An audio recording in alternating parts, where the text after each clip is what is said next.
Hi everyone, I'm Shelly and you're watching There's No Place Like Home. Now that we're seeing so many beautiful pictures of people's homeschool classrooms, I thought I would share with you why we stopped using a homeschool classroom.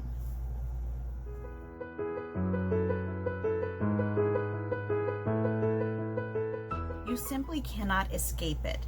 Whether you were on Instagram or whether you were on Pinterest, and I imagine on Facebook, although I don't do Facebook anymore, there are beautiful pictures of people's homeschool classrooms just everywhere.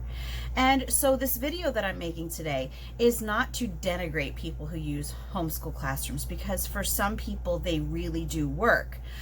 The reason that I'm making this video is because I know that we have this comparison thing going with other homeschooling families a lot.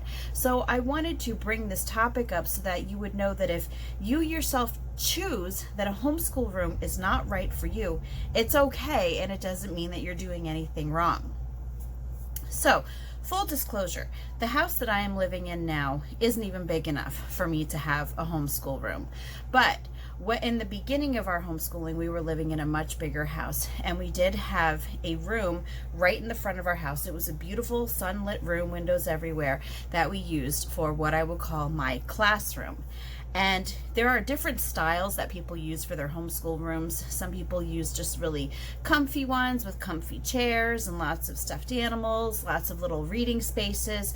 Other people have their homeschool rooms set up almost like daycares with like a big table in the middle with chairs all around it and, books on shelves. And then there's the more traditional homeschool room, which has like the little school type desks and the little classroom posters all over the wall. And that is what my homeschool room looked like. In fact, I didn't even call it a homeschool room. I just called it the classroom. So every time that I talked to my kids, I always just said the classroom.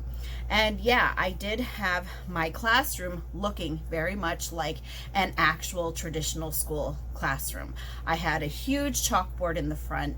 I had the alphabet little poster board thing up above the chalkboard. I went to a teacher supply store and I got all sorts of teacher posters to hang up all over the place. I remember there was one on converting fractions to decimals, and then there was one on nouns and adjectives and verbs. There was one on the alphabet, just lots of color and everything. And I even found actual school desks at a thrift store, the old type, which actually they're probably not really much different from what's used today, but it was just, like the wooden type of desk with the inside space where kids could keep their own little, supplies that they were using. So I picked up a bunch of those. I think at the time I had 6.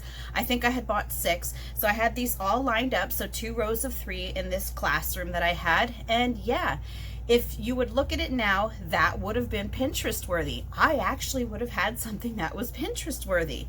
And when we first started homeschooling and when I first got this room all set up, I was so excited because I would stand in front of that chalkboard with my kids at their little desks and I felt like a teacher. And so for the first week, that went really well, but then very quickly it plummeted downhill because in that classroom, I felt like a teacher. I had completely taken the home aspect out of homeschool. Standing in front of that chalkboard, standing in that classroom just surrounded with the school desks and the school posters and everything that reminded me of school, it made me almost think that we were playing school with my kids. And there were times that, I hate to say it, but I almost forgot that I was their mother and not just a teacher. That was when, some of you might have heard me talk about this before. This was when I used to have my kids raise their hands to go to the bathroom. They would have to raise their hands to ask a question. Everything was very by the book, just like it would have been in school. And so that started to get very old after a while. Now, it's not like we only used that classroom for a week or so.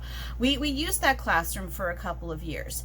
But over time, I began to realize that we just weren't comfortable in there. Some people might like using a homeschool room just because they think that their kids might be able to concentrate better.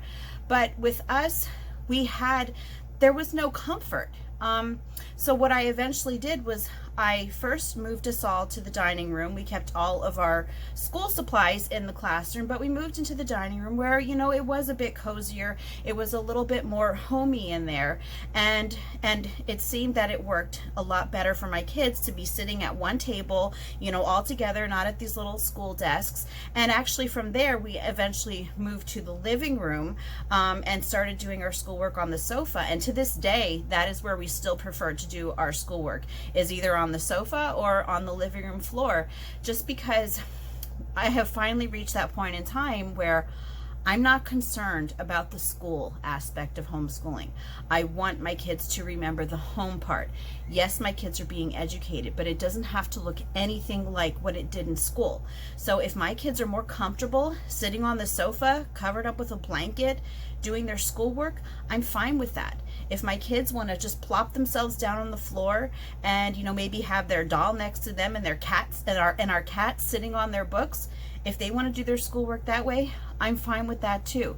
The important thing to me now is that we have this time to bond as a family, and that my kids are learning and retaining things, and that I have taken the focus off of feeling like I have to be a strict teacher all the time, and I am just able to be their mom again, who is bringing them a form of education that was around way before compulsory schooling.